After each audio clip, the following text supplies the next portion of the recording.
Bonjour à tous, je suis ravie de vous accueillir avec Valérie Guénec dans LVA Interview. Bonjour Valérie. Bonjour Marina. Alors, nous sommes en direct de Norvège et je suis ravie de te retrouver dans cet échange avec LVA, la voix de l'âme, pour mieux te connaître. Alors, pour expliquer, avant d'échanger ensemble, Valérie, tu es d'origine vendéenne et à la fois aussi italienne par ta mère. Tu as toujours cherché à comprendre, à trouver un sens à la vie, de carrières professionnelles multiples, et ça on va découvrir un peu ton domaine, entre les voyages et ses connaissances pédagogiques ainsi que ses sources d'informations acquises. Tu es aussi enseignante Montessori. Aujourd'hui, Valérie exerce ses activités entre la Norvège et la France. À la fois thérapeute de l'enfant intérieur, coach parental, conseillère bien-être avec des huiles essentielles doTERRA, accompagnatrice pour ceux qui le souhaitent. Nous pouvons d'ailleurs retrouver tout ce que tu sais sur le site qui est en train de se dérouler www.valérieguenec.com et tu es aussi co-créatrice des éditions Lire au Monde où nous avons justement, moi j'ai eu la chance d'avoir certaines œuvres de ta part et ainsi que Roselyne Doré, mais aujourd'hui c'est toi où nous partageons cette interview. Donc Valérie, j'ai envie de te dire comment tu vas? Très bien Marina, merci. Et puis merci vraiment de m'accueillir dans cet espace. Et puis je suis ravie de partager ce moment avec toi. Et écoute, ça va très bien ce matin. Alors, je suis ravie également de partager avec les spectateurs d'LVA, la voix de l'âme, nos échanges. Pourquoi? Parce que comme j'expliquais aux spectateurs, tu es thérapeute de l'enfant intérieur et tu as acquis des expériences multiples dans tes professions. Alors, nous pourrons les voir sur ton site www.valérieguenec.com où il y a toutes tes références professionnelles que de listes. D'ailleurs, la perfection et la spécialité, c'est avec la méthode Montessori. Pourrais-tu nous en dire un peu plus là-dessus? Oui, j'allais dire que justement, peut-être que mon parcours professionnel avait déjà une petite touche montessorienne, hein, dans le sens où j'ai beaucoup expérimenté pour pouvoir devenir qui je suis. Donc, c'est vrai que j'ai beaucoup cheminé, j'ai appris à me connaître, j'ai appris à suivre mon intuition, j'ai appris à observer l'autre et à m'observer moi. Et ça, c'est un peu aussi justement ce que partageait Maria Montessori sur l'accompagnement de l'enfant pour être le plus près possible justement du respect de son développement. Quand j'ai rencontré la pédagogie Montessori, j'ai vraiment eu le sentiment que cette femme qui est morte maintenant il y a 70 ans à peu près, avait vraiment exprimé ce que je ressentais quasiment depuis ma naissance, c'est-à-dire l'importance de l'observation de ce qui nous entoure et notamment des êtres humains et des petits êtres humains, et puis le fait de les accompagner au fur et à mesure de leur rythme en essayant de suivre ce qu'ils étaient en mesure de vivre pas à pas en fait. Donc c'est vrai que c'est une approche qui me parle beaucoup et qui pour moi est vraiment une philosophie de vie en fait. C'est vrai que moi je ne la restreins pas à une approche pédagogique. Pour moi, c'est vraiment une manière de voir le monde vivant dont on fait partie et d'essayer de l'accompagner le plus justement possible, on va dire. Quand nous rentrons dans ton domaine, dans ton univers, nous voyons justement que c'est un fil conducteur qui amène tout au long de ce parcours à devenir et à être dans l'activité professionnelle que tu fais aujourd'hui, thérapeute vers l'enfant intérieur, où tu conduis aussi un coaching parental. Là-dessus, quelles sont tes convictions? Bien, ma conviction aujourd'hui, c'est qu'en fait, moi, j'ai été vraiment très fortement inspirée par ce qu'on appelle en France la parentalité bienveillante ou la parentalité positive. Et cette approche-là, que je trouve aujourd'hui toujours extrêmement intéressante, je trouve qu'elle met souvent le parent en difficulté parce qu'en fait, elle nous invite à être très centrés sur l'enfant. Et je trouve parfois en nous oubliant un peu nous, adultes.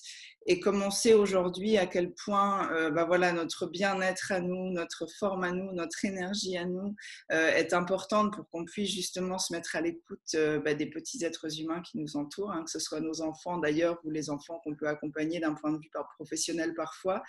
C'est vrai que j'ai longtemps eu cette impression d'être quelque part à ma place en tant qu'éducatrice Montessori et accompagnante d'enfants.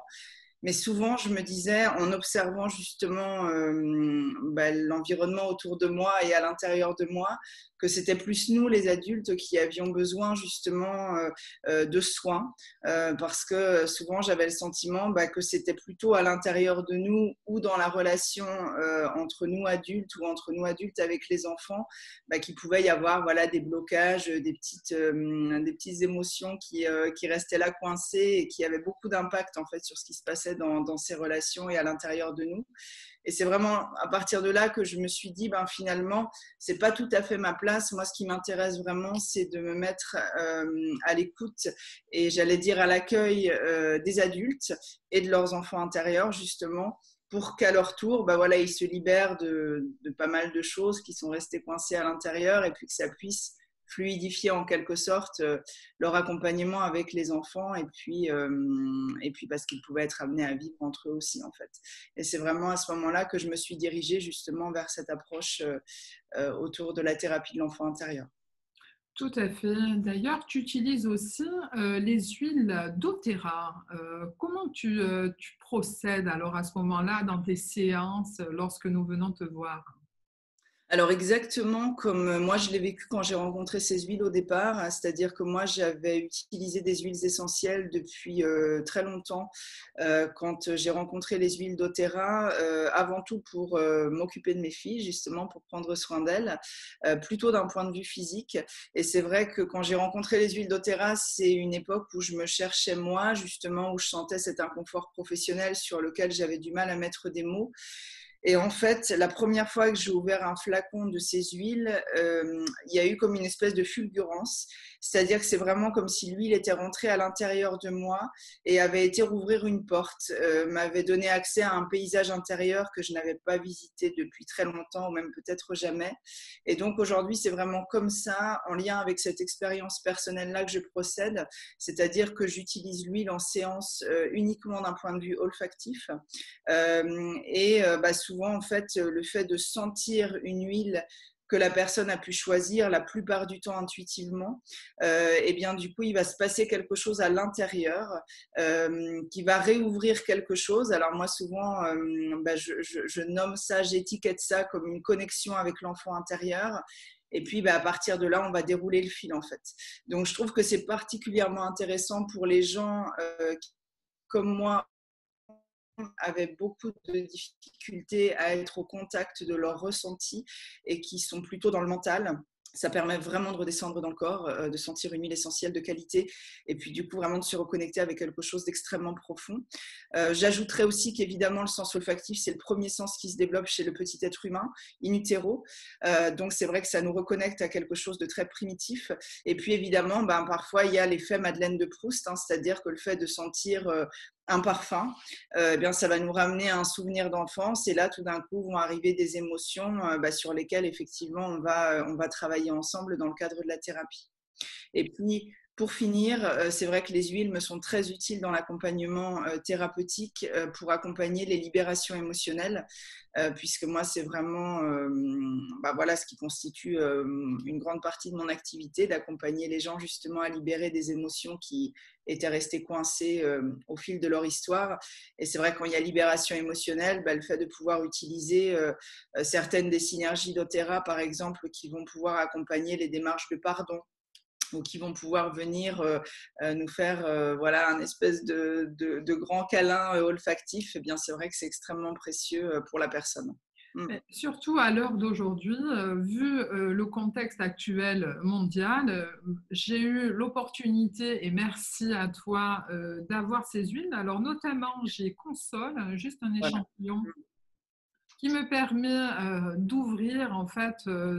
Alors là, moi, ça me met en exaltation, comme on dit, et là, j'ai envie, ça donne l'envie de tous les possibles autour de nous. Hein. Donc, nous pouvons retrouver, en tout cas, ces activités-là sur ton site où vous pouvez voir le déroulé juste en bas de cette vidéo.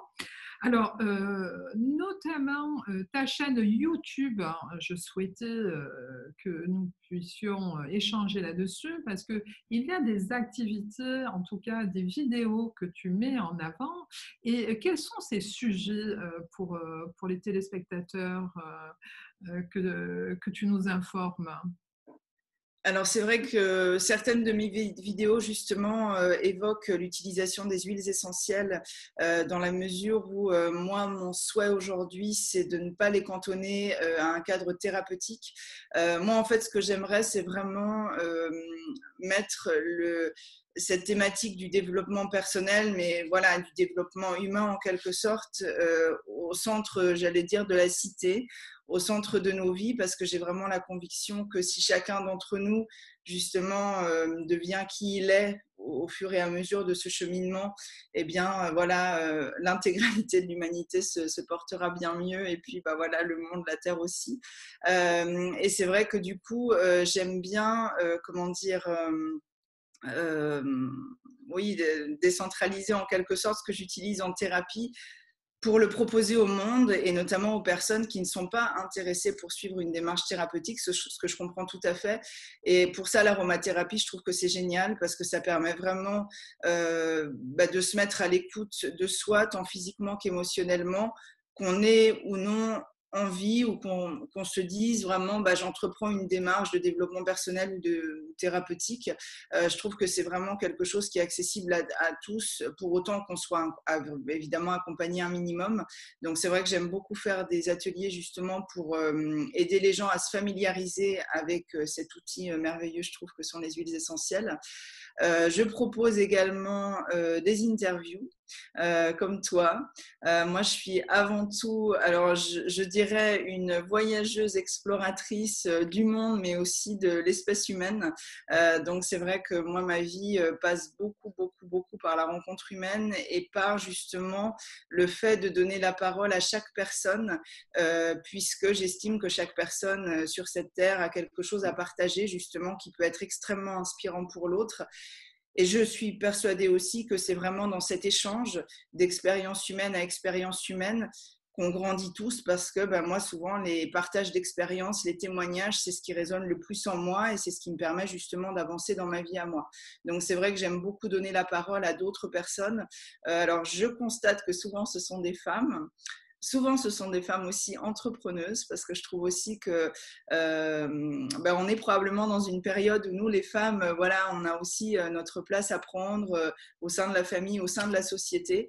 Et pour moi, entendre le témoignage de femmes qui justement se réalisent, construisent la vie qu'elles ont vraiment envie de vivre, que ce soit dans le cadre du couple, dans le cadre de leur maternité, dans le cadre professionnel.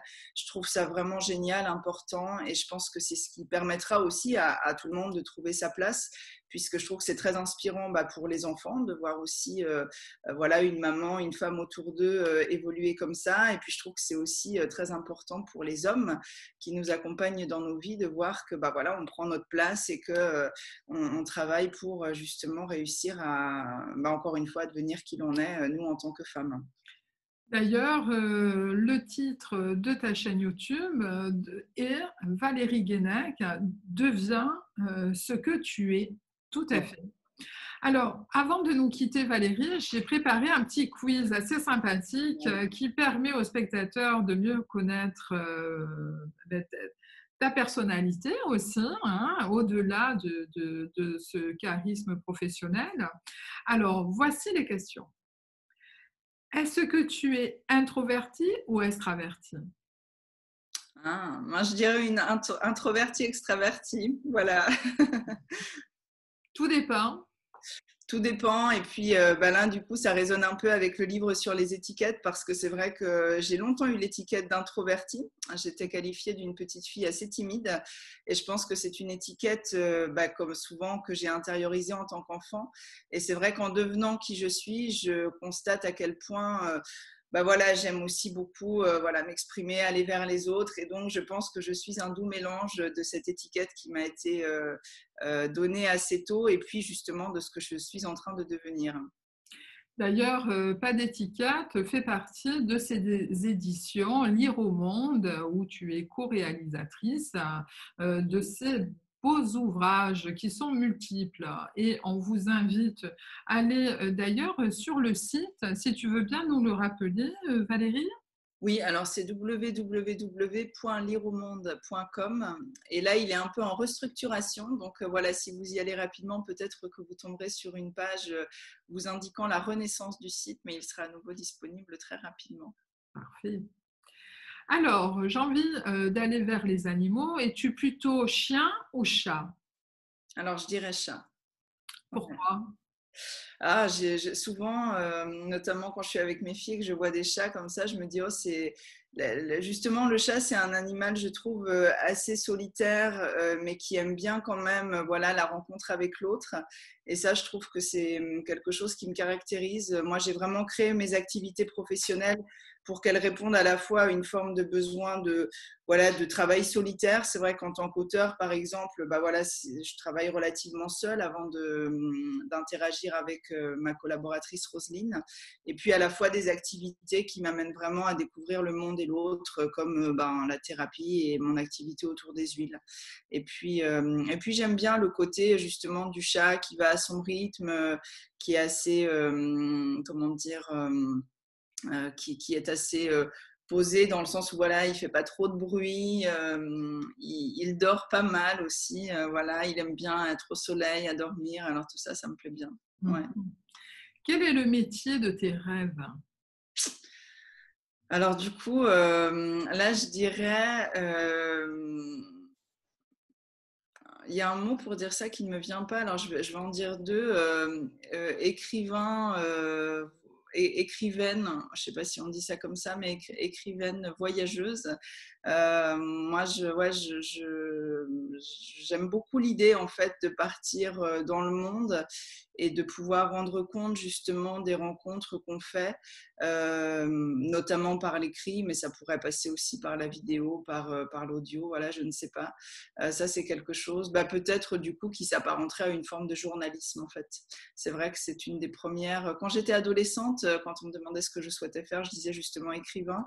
Et puis, j'ai passé aussi des concours d'école de journalisme juste après le bac. Et je crois que c'est probablement une activité qui me séduirait aujourd'hui si je refaisais mon parcours. Oui, tout à fait.